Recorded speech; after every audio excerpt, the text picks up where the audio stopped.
Огромна ни е честа што е денес Винсент со нас. Винсент е филолог, што се занимава пред се со рускиот јазик и со јужнословенските јазици. Додека студираше на Универзитетот во Марибор, еден семестар помине на нашиот универзитет и тоа беше првиот контакт со неа. Потоа замина на постдипломски студии во Москва и моментално на докторски студии во Македонија. И убаво што еве овој момент можевме да го искористиме и да ја поканиме да ни раскаже нешто повеќе за Бајкал. На вчерашен ден, практично во 1969 година, Бајкал е прогласен во суштина за резерват и секоја година и се прославува денот на Бајкал, така што еве и ние решивме оваа година да станеме дел, нели, од тоа масовно одбележување на денот на Бајкал и како поубаво да го одбележиме од една прошетка овде виртуелна по Бајкал и од споделените впечатоци на Винсент, која што имаше можност да го посети и тоа да го посети во зима, нели, кога што е на вистинска и да има можност во суштина да ја почувствува таа зимска бајка. Јас нема да должам сега натака, ќе препуштам збор на Да, добра вечер на сите. Многу ми е мило што дојдовте, ви благодарам за вашето присуство и вашиот интерес. Исто така и благодарам на професорката Билјана што ме покани. И така, како што веќе беше кажано, јас магистрирав во Москва и додека студирав во Москва имав прилика да го посетам и Бајкал. Тоа беше едно од моите желби и така некако успеав да ја остварам таа желба. И пред 2 години, уствари токму на 14 февруари, на ден на македонски вика Свети Валентин, тргнав од Москва кон Иркутск во Сибирија. И тоа што за мене прво нешто што ми беше многу фасцинантно е дека седнав во авион во Москва негде навечер на кај 9 сат беше, летав 6 часови, стигнав, излегов од авион и се уште бев во Русија. Јас доаѓам од Словенија, што е многу мала држава, така што беше за мене некаков шок дека летав 6 часови и уште бев во истата држава. Следниот шок беше кога излегов од авион и ме пречека минус 31 степени. И еве тука само малце. Добро. Еве тука може да се види, значи таа релација од Москва до Бајкал, тоест до Иркутск. И еве и слика што ја објавив тогаш на Инстаграм како доказ колку ладно беше.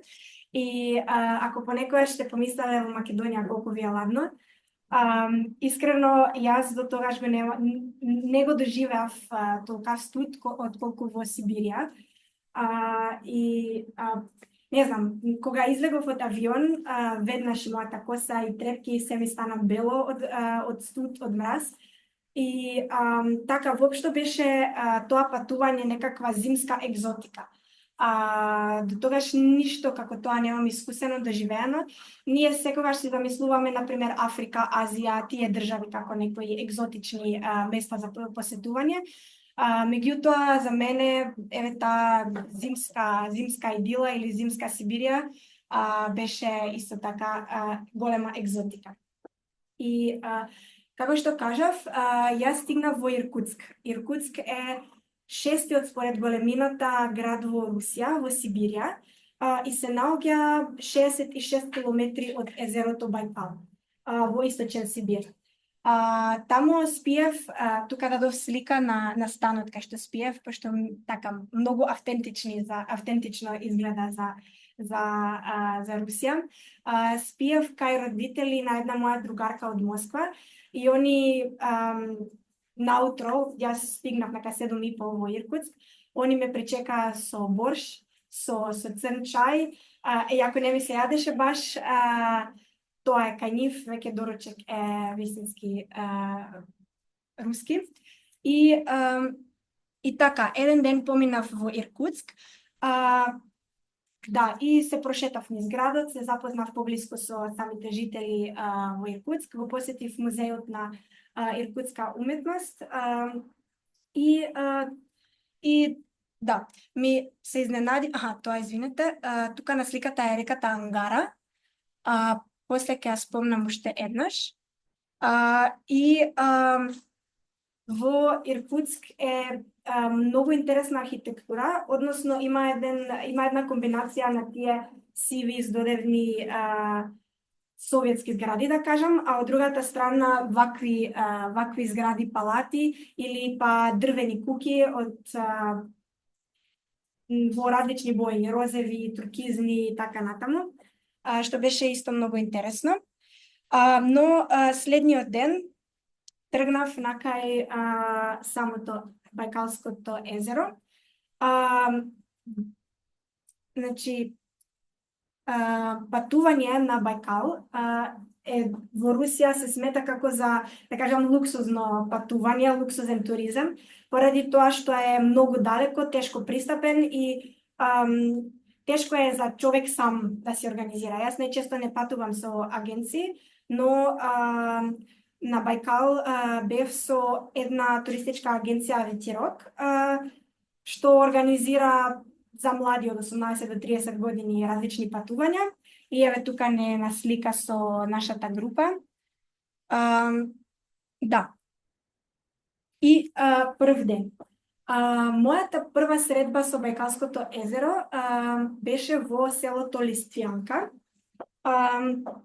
Тоа е да, еве, тука ме слика, да, во селото Листвјанка, кое се нарекува порта на Бајкал, бидејќи да некако го отвара Бајкалот на посетителите. Пред да ви кажам нешто за самото патување, помислив дека би било интересно чисто така некои интересни факти да се спомнат за самото езеро, бидејќи навистина тоа е чудо на природата. И јас сама не знаев колку посебно ствари, колку се издвојува од другите така природни, од другите езера и се. И како што еве се гледа на сликата, во центарот на огромниот континент Евроазија, на границата со регионот Иркутск и Република Бурјатија, се гледа една полумесечина и токму тоа е Бајкал, езерото Бајкал. Тешко е прво да се поверува дека ова не е море, туку најдлабокото езеро на свет. И еве неколку факти. Да, навистина Бајкал е најдлабоко езеро на нашата планета.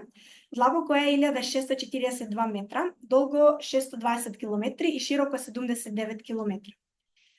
Содржи 19% од целата сладка вода на планетата и во самото езеро живеат многу ендемични и посебни растења, уникатни растења и животни.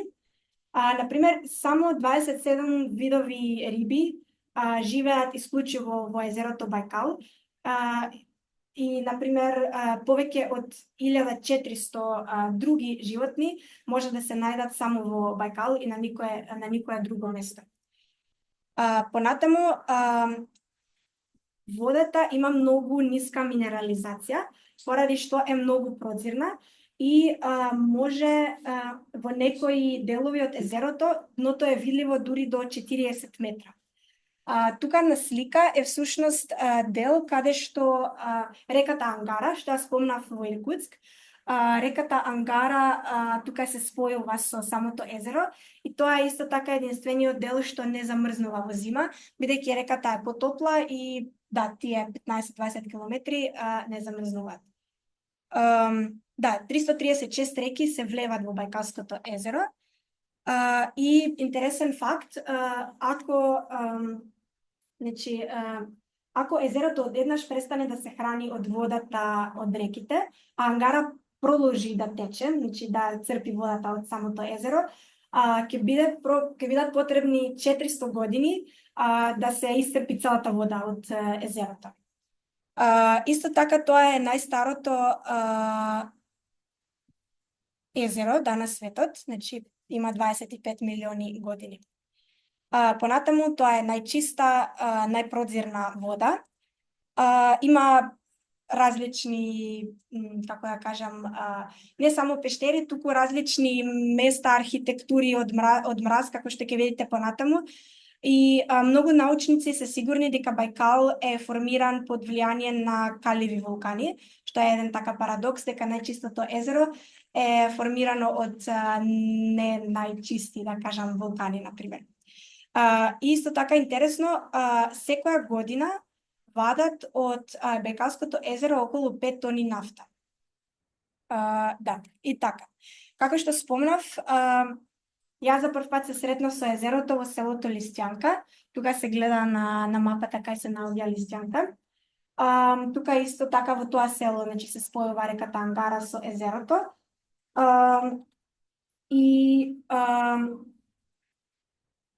Тука исто така за прв пат го почувствував, односно стапнав на самото езеро.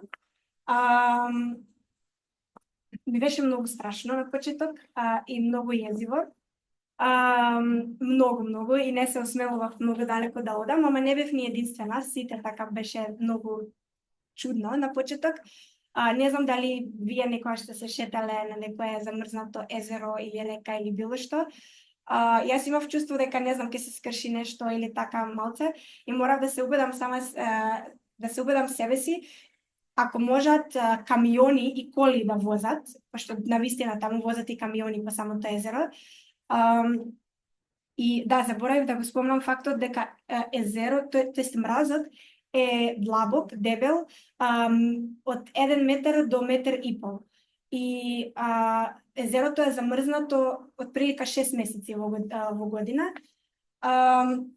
Така што да, и таму, например, беше интересно, ги сретнавме луѓе што ловат риби на самото езеро, и тоа изгледа така дека тие луѓе си носат своја опрема со себе, прават дупка со посебни инструменти во мраз, поред до таа дупка палат оган за да им е топло, пошто седат на -31 степени, и многу е контрадикторно, ама еве, ако може да палат оган, да возат со коли, се мислев можам јас да одам, така што полека после се ослободив и не ми беше веќе толку страшно.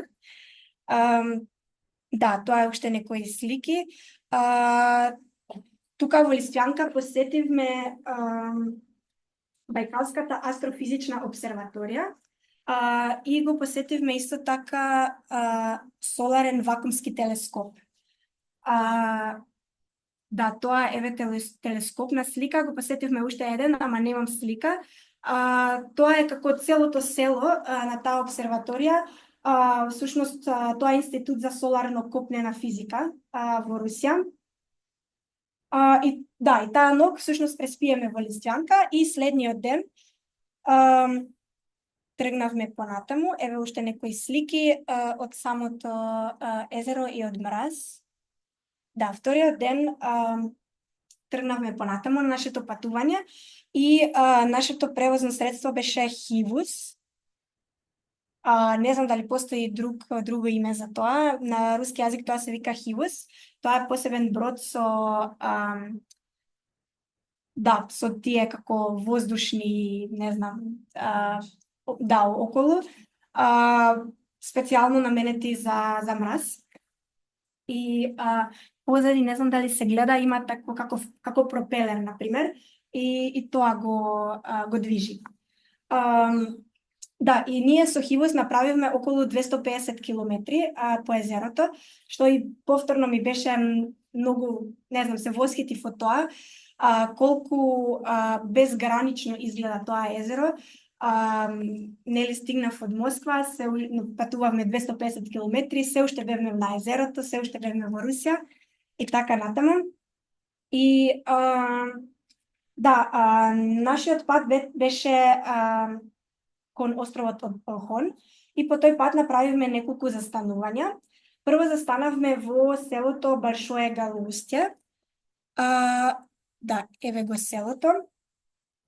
Воопшто, само на почеток има неколку села, после тоа нема ниту многу знаци на цивилизација, нема речиси ништо.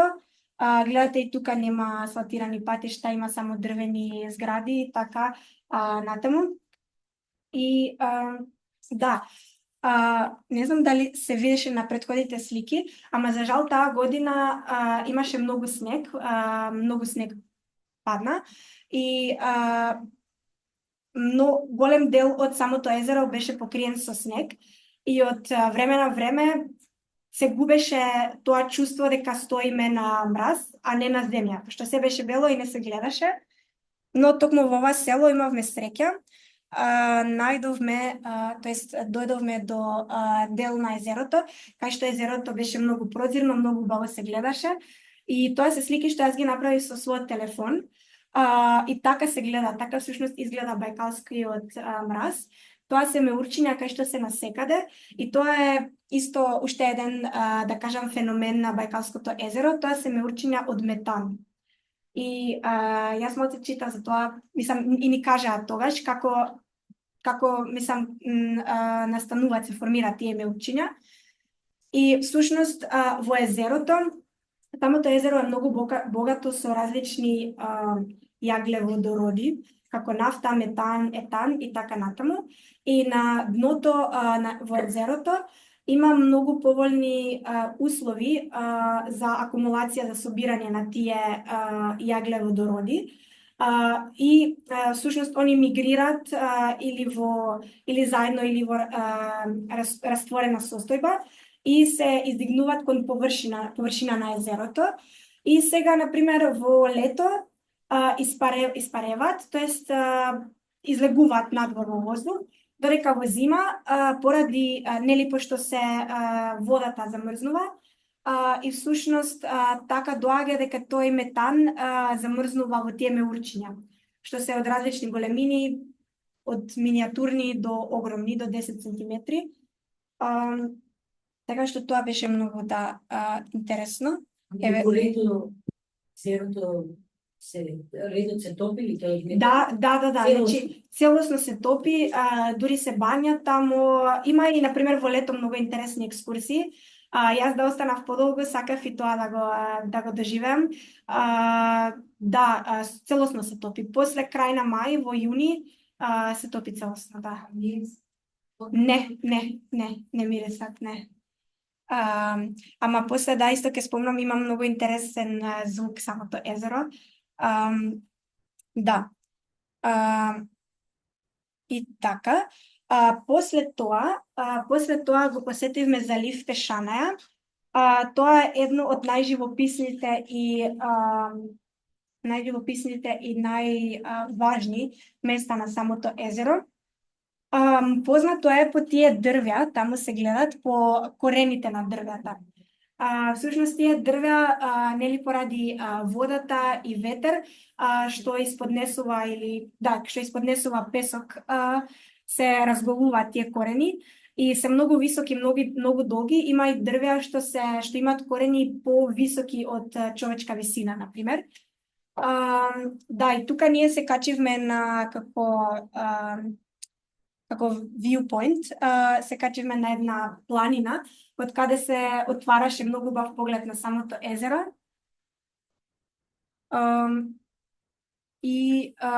Тука исто така се гледа тој дел што не е замрзнат. И по таа прошетка, уште имам слики за тој залив. Значи, тука тоа беше последното село со знаци на цивилизација, со некои така кукички.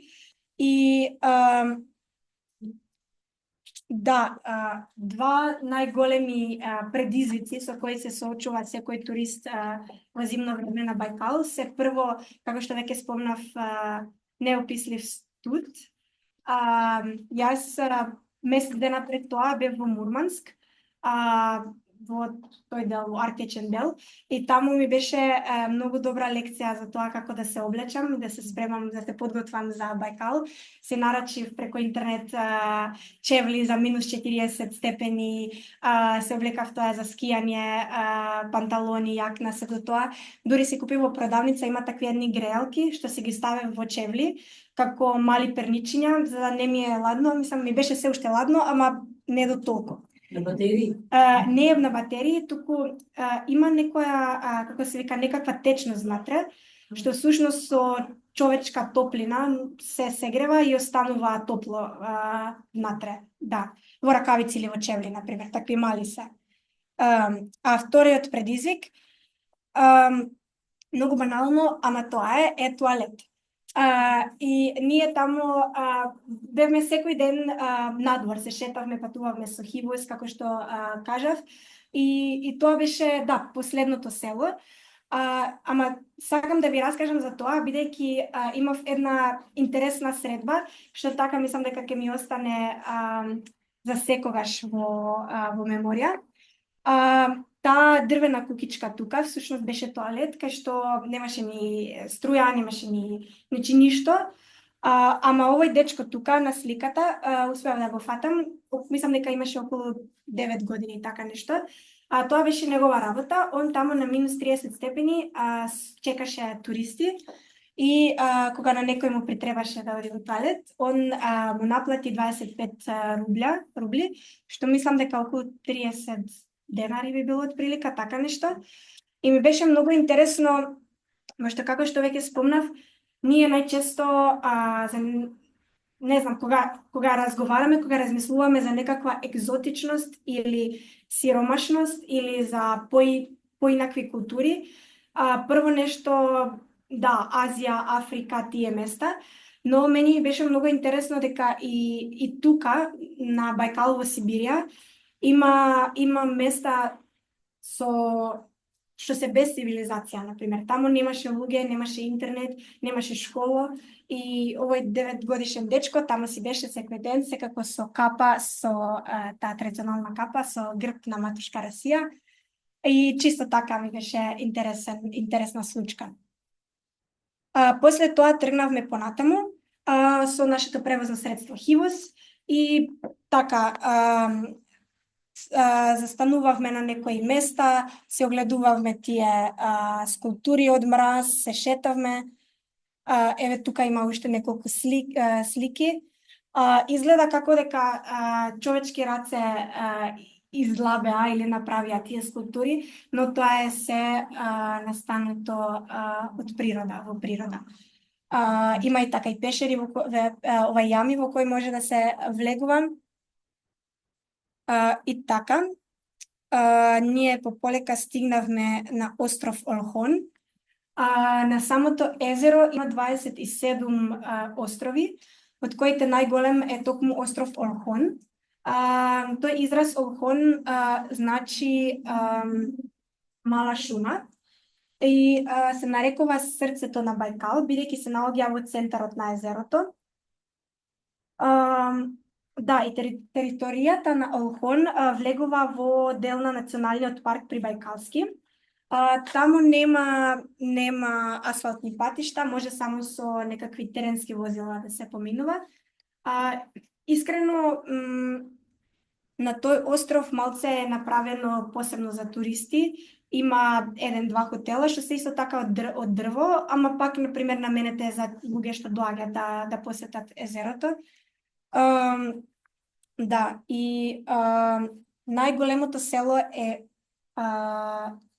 Алжир, Кужир, и таму живеат околу 1500 луѓе.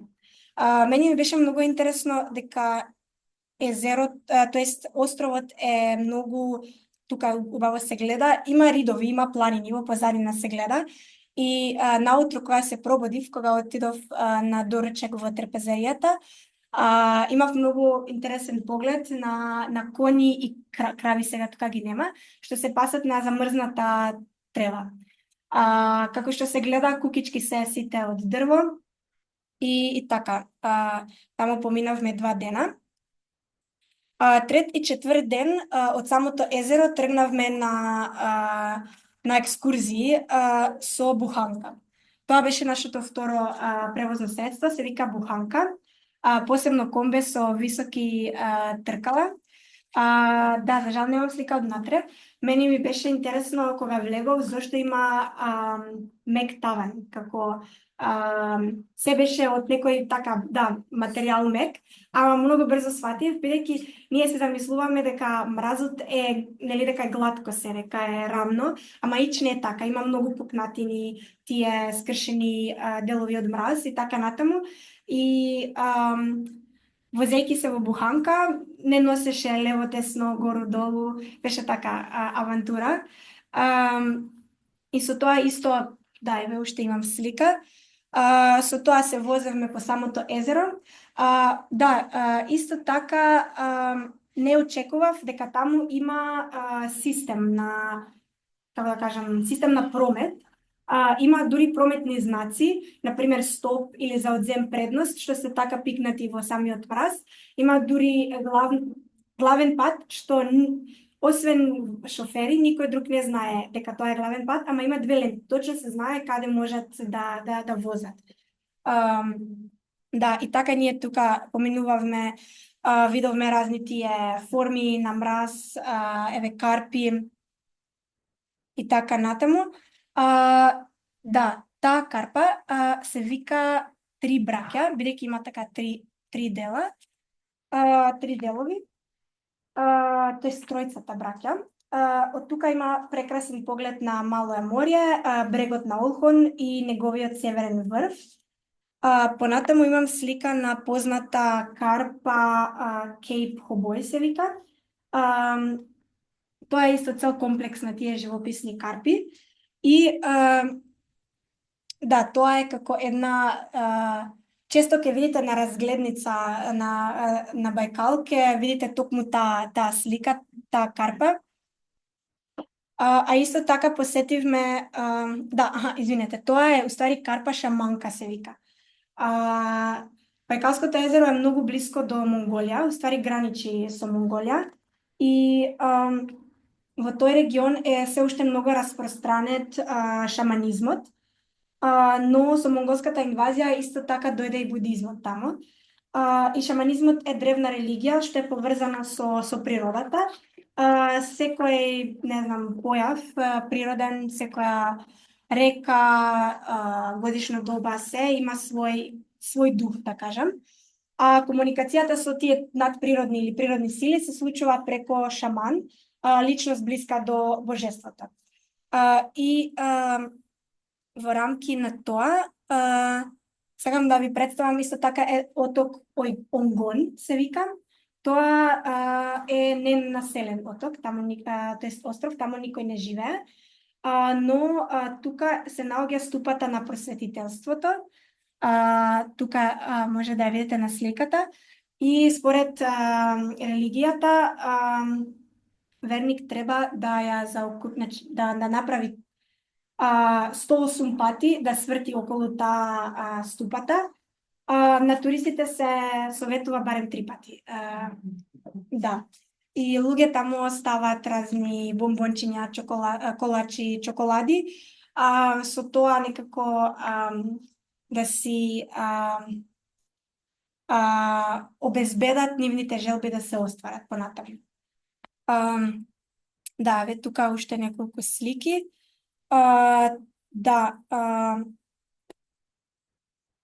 И столбови со многу такви разнобојни ленти. Тоа се верува дека секоја боја има посебно значење. И таму може да се купат тие ленти. Например, едно е за здравје, едно е за финансии, едно е за плодност, едно е за семејство и така натаму. И сега што на кој му треба, таква боја лента ќе купи и ќе ја привеза таму. Да. Шетајки се низ езерото, единственото животно што го сретнавме освен крави и кон беше лисица, таму се види. Ја за прв пат исто така во живо ја видов лисица. Мислам, јако ја имаме тука по шуми, ама така не знаев дека е сакамраз истот. Да, на третиот и четвртиот ден нашите водичи ни направија ручек директно на самото езеро.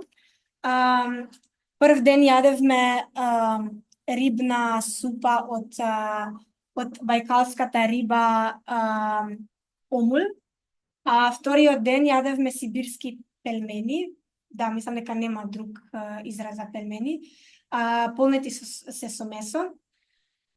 И да, Њоки. па слично на њоки или гравиоли повеќе. Да, Само равиолите се поголеми. да. Ама да, тесто и месо. Тоа. Да, Различно може да биде тоа. да. Од месо. Ама тоа, да. И уште нешто, значи четвртиот ден имав прилика конечно да зализгање на самото езеро. Таму можеме да позајмиме лизгалки, фала. Да, и еве, на почеток ми беше многу страшно. Четвртиот ден сама себе си се изненадив дека ич не ми беше страшно. Дека некако се чувствував како дека сум на вистинска земја на почва. И не ни помислив на фактот дека под мене има неизмерна количина вода што во секунда може да ме Лапни. да ме лапне, да ме шмукне во својата преградка ако мразке се скрши. Но така, мислам дека лизгавме околу сат време и при крај почнавме да слушаме многу интересни звуци, многу гласни, многу длабоки тонови. И пак сите се исплашивме, бидејќи звуци излегуваат од тие пукнатини, например. Тука не се гледа, ама тие пукнатини некои се огромни, има и до долги се 30 километри, широки 2 до 3 метра, и тоа не значи дека езерото ќе пукне или ќе се скрши, туку така си е, лед е доволно тврд за да нема ништо да се случи, но сепак има тие пукнатини од кои произлегуваат различни вибрации, тонови, звуци. И ако например ќе си легнете на мраз, уште повеќе ќе ги слушнете. И ни кажа дека всушност тоа што се слуша е движењето на самата вода под самиот мраз. И често се случува дека водата е разбранета или различни бранови се судираат и тоа всушност ги формира тие интересни звуци. Или како што мене ми беа потсетник од природата за тоа колку всушност човек е мал, незначителен и безпомошен во споредбата со моќта на созданието и на природата. И така, тука имам уште неколку слики од островот Олхон.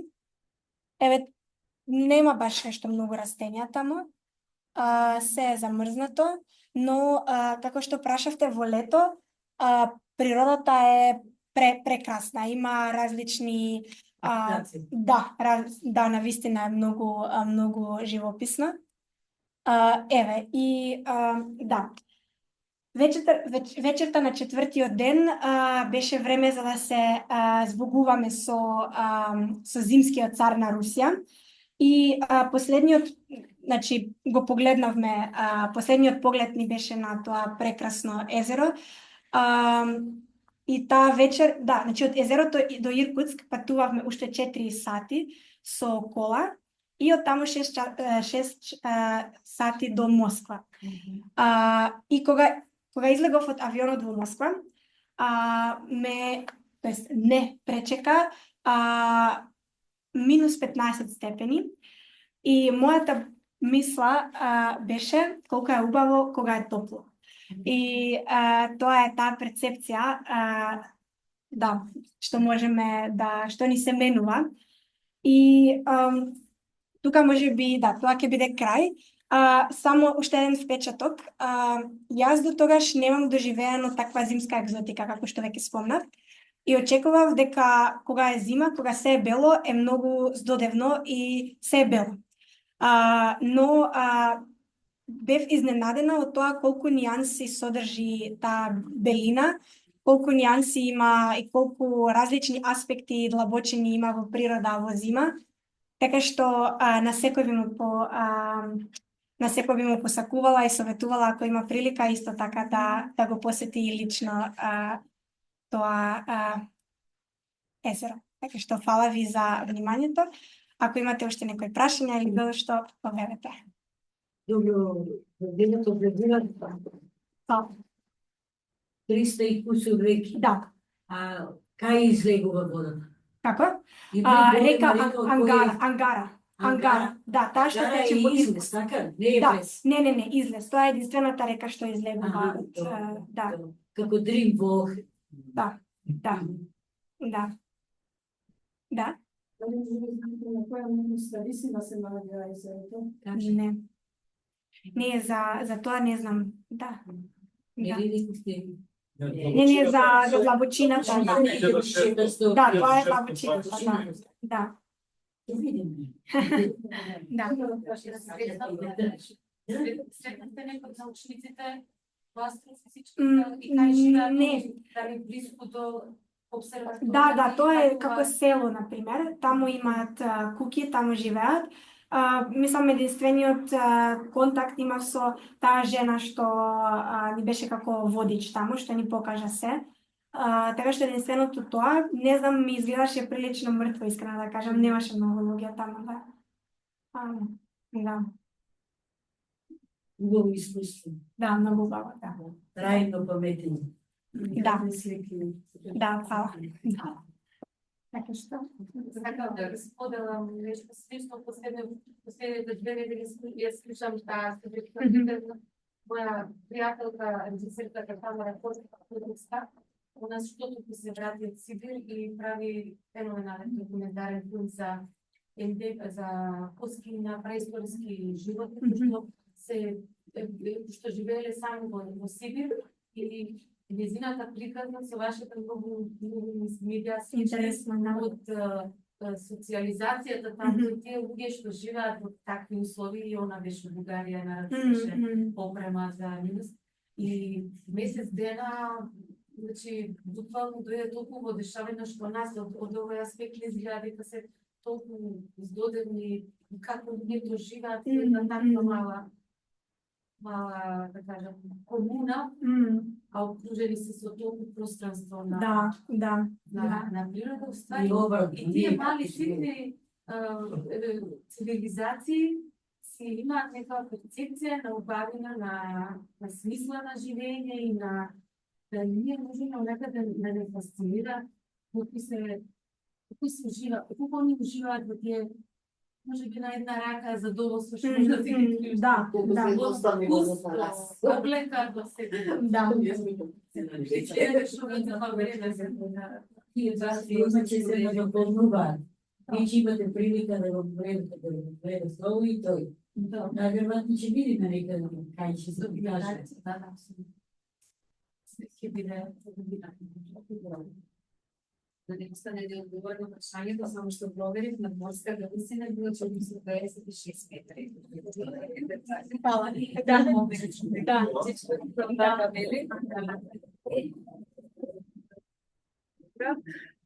Јас би се заблагодарила на Винсент. Мислам дека колку пати да слушаме или колку долго и да слушаме, секојаш со огромно задоволство слушаме. Уникатно е самото место, нели, самата ова природна реткост во суштина е неверојатна. Уште веројатно е понезаборавно искуството да се посети и тоа да се посети во зима, нели, при такви услови.